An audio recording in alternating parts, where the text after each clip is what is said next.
Hello, everybody. It is Lindsay. This week, we're talking about statistics and data. More important than what statistics and what data is questions about where does this data come from? How do we know that it's good data? Can we trust this sort of data? So I start out with sort of the phrase of data. Can't live with it, can't live without it. Public health and other sciences and other sort of fields and disciplines strive to be evidence-based, right? We want to be supported by data. We don't want to just make stuff up and be like, well, magical thinking, that's how we're going to get better and that's how things will work. We want to say, yeah, we've tried this through the scientific method. We can prove that these things work and here we go. But oftentimes beyond sort of that first veneer of we want data, we don't ask a ton of questions about various sort of things. Where is this data coming from? How was it collected? Who collected this sort of stuff? How do we know if it was collected well or honestly, or if it was skewed in some sort of way? Was it unbiased? When data conflicts, when we have two different things telling us two different stuff, how do we decide which one to trust and which one is maybe flawed, right? We're seeing a lot of this right now with COVID and other sort of things of people being like, well, I don't know. Should I trust public health people? Should I trust YouTube? Should I trust QAnon? Should I trust whatever it is?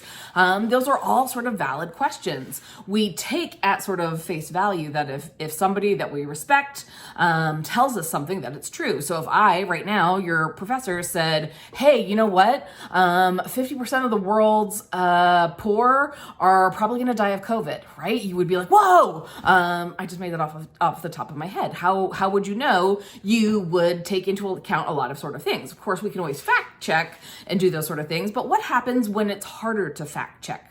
A lot of that is what we're talking about this sort of week. When we think about data, we should first think about data in sort of its very basic building blocks of data. The most important and ground basis of data for any country comes from the census. The census is our basic unit of measurement.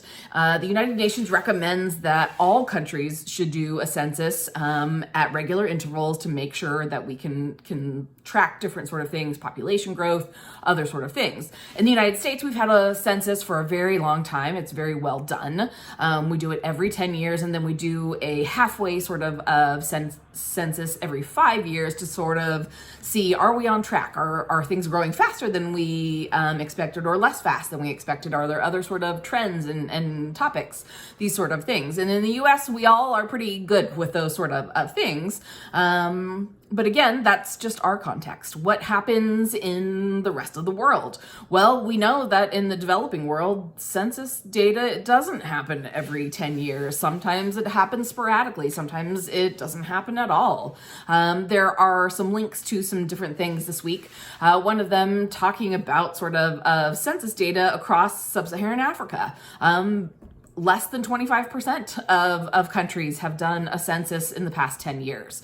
And when they do them, sometimes they don't do them very often. And so if we don't even know how many people live in the country and we don't have very basic sort of demographic information, well, then where are we supposed to get all this information about other sorts of things when we start thinking about sort of health specific sort of things, program specific sort of things? If we can't even do just basic data measurement, how are we going to do any of the rest of it?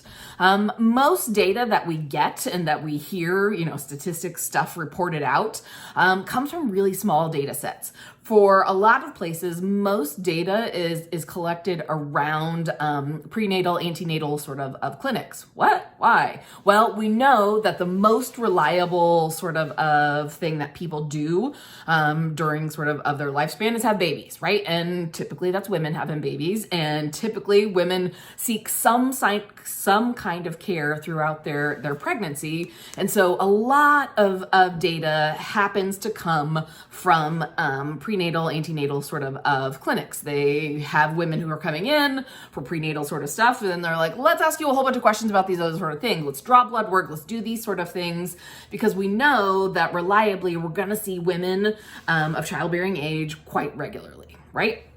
Which is great. But also that's a really skewed set, right? What about people who aren't having babies? What about people who are not women? What about people who are old or young or all these other sort of things. For a lot of stuff, we take it from just clinic data and then we extrapolate it and we say like, well, we'll just assume that this holds true for everybody, right? Well, that's a lot of assumptions, and we know that we oftentimes get things wrong. And so that's a really important sort of thing. A bigger issue then is also, how do we measure things? There's a link to something from, I think it's the World Bank, that talks about how do we measure data? And if we're measuring it, do we come up with different sort of things? Well, in fact, we do, right? If we ask somebody, hey, tell me everything that you've eaten in the past week, you might have some sort of reliability. You can probably think a week's worth of meals. What if I asked you for a month's worth of meals? Would that drastically change? What if I gave you a diary and said, for the next week, I want you to write down everything that you eat? Those are going to produce all different sort of things, right? But all of those would be reported as, oh, this is what people eat in a week, right? Well, that's a lot of room for error and other sort of things depending on how we're measuring it. And we see that. We can see that the rates of measurement can vary from 15% to 85%. Well, then that's not very accurate data, right? If we're doing it in different sort of ways, it tends to be that the ways that give the most accurate sort of data are the most labor intensive, the most costly. And we know, especially when we're talking about developing world, they don't have time, money, or a lot of free sort of resources to be able to do these sort of things. So yeah, a lot of data is going to be, well, how can we do it? Can we do it quick and easy? Can we do it in a very cost-effective way? Well, then that affects some of the reliability of the stuff, right? There's also other sort of infrastructure challenges, as always, to data collection and utilization. One of the things is lack of consistent power, right? We take for granted mostly in the United States that we're going to have power pretty much all of the time. Although in the past week, we know we've seen with sort of these unprecedented winter storms, we've seen a lack of power. What happens when lack of power is the norm and not just a freak sort of accident? How do we collect data? Most of us are using our computers, right? Or we're using other sort of technologically driven stuff. What happens when you can't charge those things? What happens when they die? How do we collect data when we don't have any sort of technological advances? When we're trying to transmit data, if we're trying to transmit it from somewhere far away from city centers, how do we get it there? Do we have internet access? We assume that we do, but yeah, a lot of places don't. Part of the reason that I teach asynchronously is because even here in the United States, I live in the country and my web interconnectivity sucks. And so I don't do Zoom lectures and I don't do a lot of things because my web connectivity is really bad. And I live in the United States, right? What if we were living out in the middle of nowhere and don't have very many people around? We don't have a lot of sort of political power because we're poor people. Yeah, well, our internet probably is going to suck even worse, right? And so how do we transmit data over large periods of time? Do we have to send people in person to go collect that data? Can we do internet sort of surveys? All of those things depend on a lot of different sort of things. We also have just a lack of technological resources, right? We assume, again, that we have sort of computers and phones and all these other sort of things. But yeah, what happens when we don't have all of those sort of things? What happens if we're out in the middle of the Sahara, or if we're up in the middle of the Andes, where we have really dramatic sort of weather? Do our computers work there? Do we have connectivity with our phones? Do we have enough power to do any of these sort of things? This lack of resources becomes a big issue with how do we collect these sort of things. Finally, we have a big sort of part of lack of education. How do we do different sort of things with our resources? When we think about data collection, we've got to think about the people behind it, right? Do we have people who are trained in data collection? What do we do when we're trying to help populations that are struggling with illiteracy, right? Maybe we have internet connectivity. Maybe we can design a survey, but can the people that we're trying to reach, can they read it? Do they know what we're talking about? All of these big picture sort of things. Then there's the issues of sort of cultural uses and implications of data. If you live in somewhere like right now, Myanmar is under military rule, right? Do you think think that anybody in Myanmar would trust somebody from the government to come and take information from them. No, they'd be like, why are you asking me this? Are you trying to kill me? Are you going to deport me? What are you going to do? All these sort of things. And so in a lot of different sort of contexts, there's a lot of people who don't trust people. And they're like, why are you asking me these questions? Why would I want to tell you the truth? That impacts data collection, right? And so when we think about these sort of things, how do we start to take this into consideration? When we think about data integrity, can we hold, countries that are dealing with war and upheaval and power and issues, can we hold them to sort of accuracy and standards of measurement that we would have in more developed countries? Do we need proof? What does that proof look like? Do we have to have certain sort of things? If we hold everybody to the standard, is this another form sort of imperialism of, hey, you need to do it the way we are saying that it needs to be done? And maybe countries are like, yeah, we can't get that done. We're worried about feeding and clothing our people, and we're worried about dying because of tsunamis. So your data collection sounds great, but yeah, it's not really on our priority list. If we have corruption, right? We've been talking about corruption in this class. Isn't that likely to give us inaccurate numbers? So if we think about, countries, how do we know for sure that what they're telling us is true? How come maybe they just made something up? We don't really know.